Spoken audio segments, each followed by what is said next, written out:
On his first day, Coach Vernon and his staff the last couple of days, we had to go from East Carolina to here, and we lived here for a couple of days.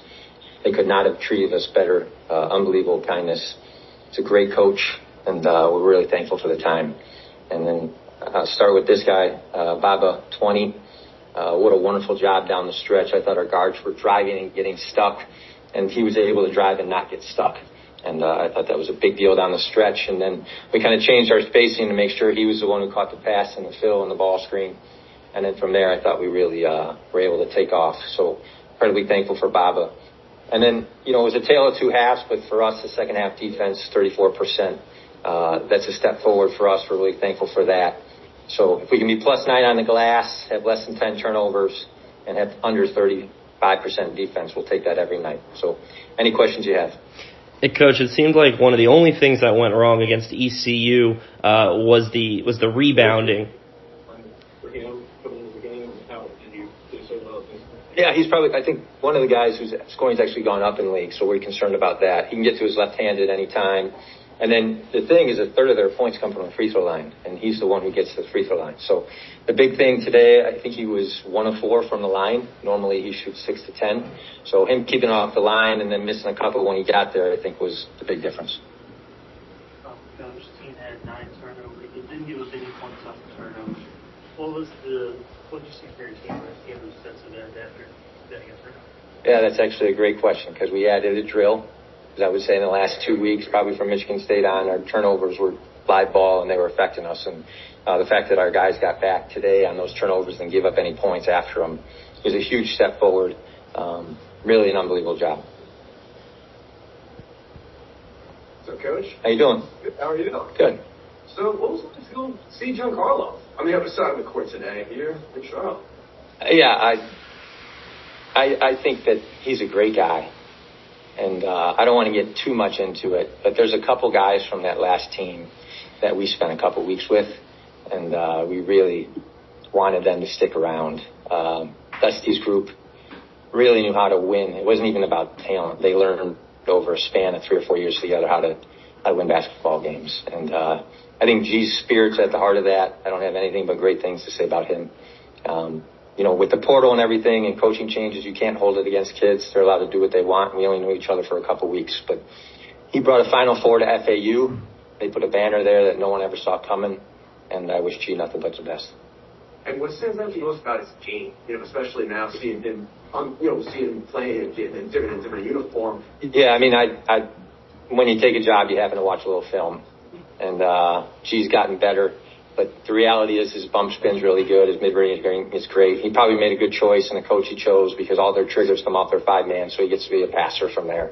And so he chose a coach that makes what he does look good. And I hope that works out for them down the stretch. But he's an unbelievable passer for a 5-man. And that bump spin is something that you can get off anytime. Coach, last one for me. In the second half, it looks like a 1-3-1 defense that kind of got you guys off rhythm. When you in a timeout, it was sort of the 6th, what was the message to kind of get the ball going back to the swing? Yeah, I thought our shot quality was great. I mean, Montas had 2 chances for a dunk. I think we had to skip 3. We just didn't convert on those. We probably made the fix with a couple subs. And then the other thing I thought, after makes, they were in a zone, and after misses, they were coming back to man. And we had to differentiate the difference because we were not in rhythm or right spacing a couple times. So once we figured that thing out, that they're doing both on and off, I thought it cleaned up. Robbie, go ahead. Yeah, Coach, congrats on the victory. It seemed like the only thing that went wrong against ECU was the rebounding at times. And tonight that was not an issue at all. In the first half, you guys were up double digits, went on to win by 9. How nice was it to see you guys bounce back on the glass, and how important was that tonight? Yeah, I had nightmares of C.J. Walker for a day, and then I think we got to practice and we fixed some things. And I thought our guys did a good job. I think Trey had 9 rebounds, Bob has 7. But the thing that's improved for us is that the guards are starting to help. If they don't have a job, they go find a job. So to see Leland with 5, Tiki with 4, Caleb with 4, I think when those guys start helping, everything gets better. Megan, go ahead. Last question. So once again, it was like a great offensive night from both Baba Miller as well as Trey Carroll. What can you kind of say about the growth that you've seen from the 2 players this season so far?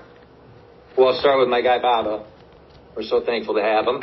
And on top of that, I believe he's up in points, rebounds, assists, three-point shooting percentage is up almost 10%. He was 2 of 2 today. His ball screen usage is up, and then his ball screen efficiency is up. And then his ability when he gets a defensive rebound, 7 times he gets a defensive rebound. That means 7 times he gets to play point guard, with he loves. And if you're up in all of that, that means he had a heck of a summer, and I expect the next probably 2 months and hopefully maybe a little more, people get to see it more often.